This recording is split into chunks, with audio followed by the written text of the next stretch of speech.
long as you stand by me. So darling, darling, stand by me. Oh, stand by me. Oh, oh, stand by me. Stand by me. Hey guys, Gregory here. Today I have a really fun and simple song for you. It's Stand By Me by Ben E. King. The song has just 4 chords. We're going to be using keyboard on the 2nd fret. And to make things interesting, I'm giving you 2 strumming patterns. Let's go. So let's start with the chords. Now, like I said, we're going to use the keyboard on the 2nd fret. But if I were to play this song, I may actually take the keyboard off because I find this song a bit high to sing. So if you were to take the keyboard off, it may make it easier for some of you to sing the song using the same chords that we're going to talk about now. So the 4 chords that we have in this song, the first one is G, that's the first finger on the 2nd fret 5th string, middle finger on the 3rd fret 6th string, and the 3rd finger goes on the 3rd fret 1st string, and we strum all 6 for G major. And then we have E minor, so we can keep the first finger on the 2nd fret 5th string, and we just put the middle finger now on the 2nd fret 4th string, and we strum all 6 for E minor. Next we have C, so we could leave the middle finger where it is actually, take the first finger off. So the middle finger stays on the 2nd fret 4th string. And we want to put the 3rd finger now on the 3rd fret 5th string. And we're going to add the first finger to the 1st fret 2nd string. And we strum 5 strings, the 5th to the 1st for C. And the last chord, the 4th one, is D major. That's the first finger on the 2nd fret 3rd string, middle finger on the 2nd fret 1st string, and the 3rd finger on the 3rd fret 2nd string, and we strum 4 strings, the 4th to the 1st for D major. Let's talk about the intro. I'm going to break it up for you into parts. I'm also going to suggest which fingers you can use, but you can try different fingerings. So we're going to start with the 3rd and the middle finger. So the first part we're going to tackle goes like this. So we're starting with the 3rd finger on the 5th fret 4th string. Now for this part, all of the notes are on the 4th string, so I'm just going to tell you which frets to play. So 3rd finger on the 5th fret, and you play that twice. And then we're going to play the open 4th fret with the middle finger, and 5th fret twice. So we have this. Let's move on. The next part goes like this. So for this part, once again, all the notes are on the 4th string, so I'm just going to call the frets. So it starts with the 3rd finger on the 5th fret, and we're going to play 5th fret, then the middle finger is going to play the 4th fret, then the first finger is going to play the 2nd fret twice, right? So we have, what follows next, we're going to play the open 4th string, and then we're going to go back to the first finger on the 2nd fret twice. So we have this, look closely, 5th, 4th, 2nd, 2nd, open, 2nd, 2nd. Those are the frets. So the next part goes like this.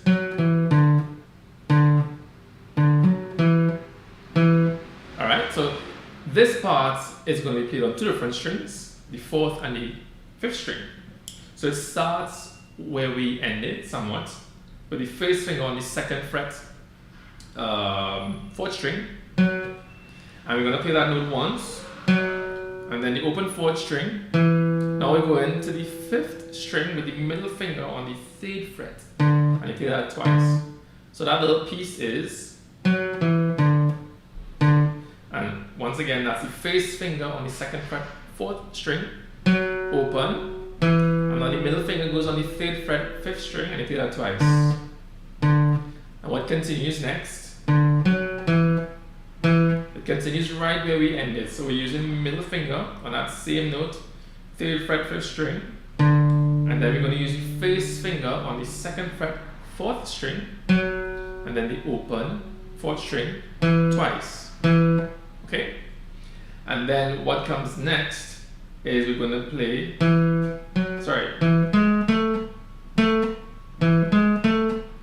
so the last part goes open, 4th, 5th, 5th fret. And these are all on the 4th string, this part of the song. So it goes open, fourth, fifth, fifth, open, fourth, fifth, fifth, right? And those are the parts. Now there's something very, very noticeable that, well, something you may have noticed that I left out in terms of how it sounds. Every time, maybe every single time that I play a note, I'm cutting the note short and it gives us this type of sound. Otherwise, it may sound like this. Now you may be okay with that sound, but if you really want that, what we call a staccato sound that you hear in the song, what you want to do is every single time you pick a note, you just put the pick right back on the string that you played. So it cuts the sound, so you have this.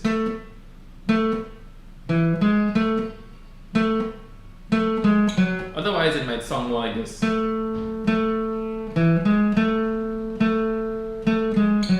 Right? They both sound pretty fine actually, but the choice is yours. So now let me just play it for you nice and slow. Here we go. 1, 2, 3, 4.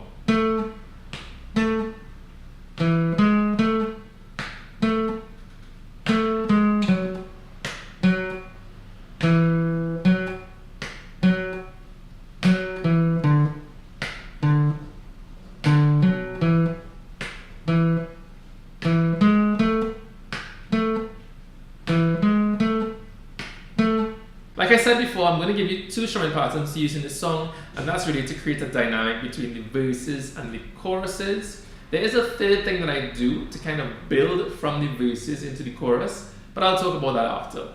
Now we have 2 strumming patterns, and really and truly you can use either one throughout the entire song, or you can use both of them like I'm about to show you. So the first strum, I use it in the verses, and it goes like this.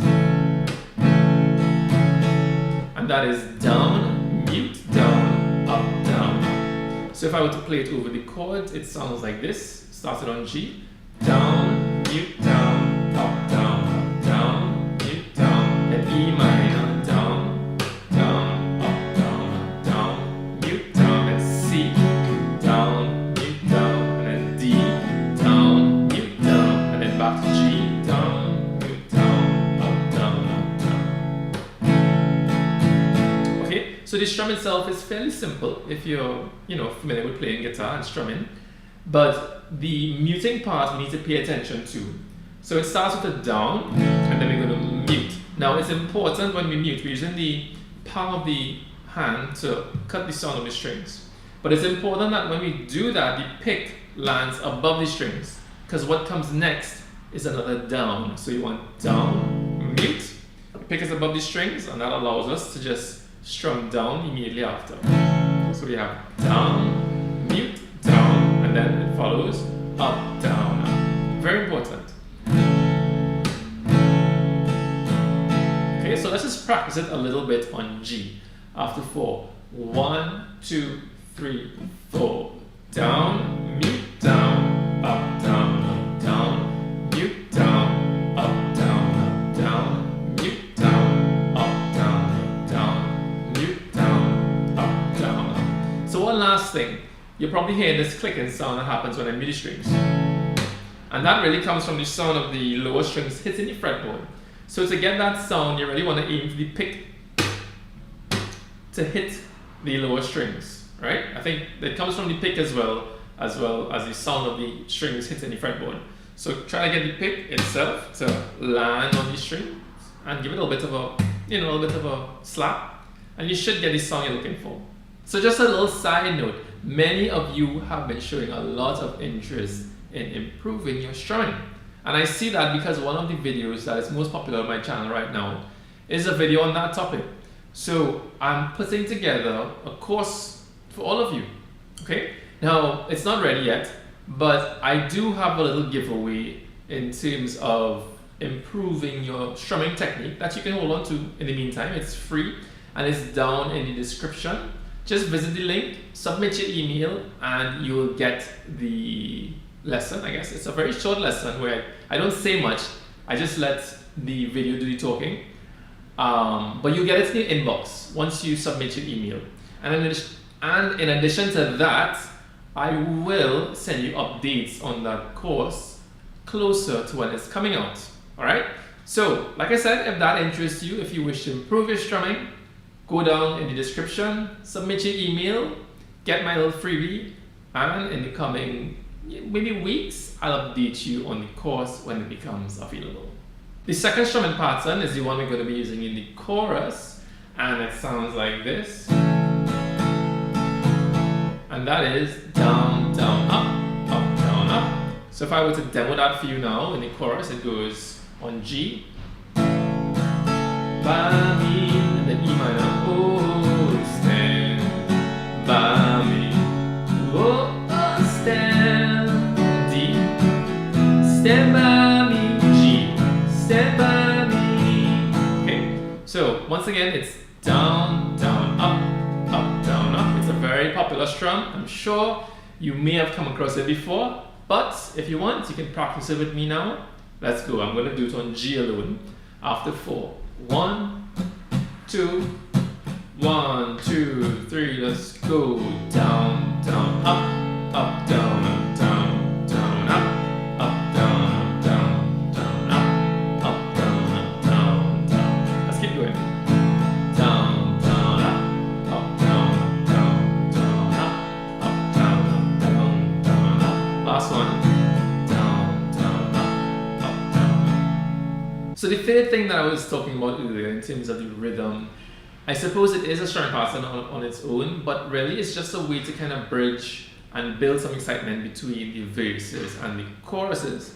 So what I'll do, I'll play the end of the verse going into the chorus, and then I'll explain what and where that strum is. So it goes, just as long as you stand by me.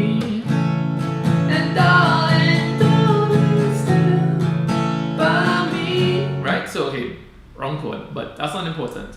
So what I did there, at the end of the verse, the very end, where it goes C and D, and then there are 2 Gs. The first G you strum as normal, but the last G, which lands at the part of the song where it goes, and darling, darling, stand by me, I'm just alternating downs and ups, and that creates a lot of excitement to get us into the next part of the song.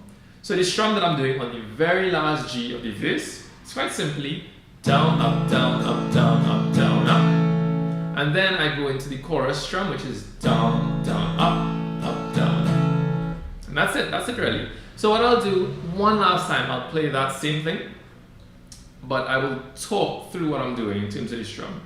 So you go C, D, G from the verse.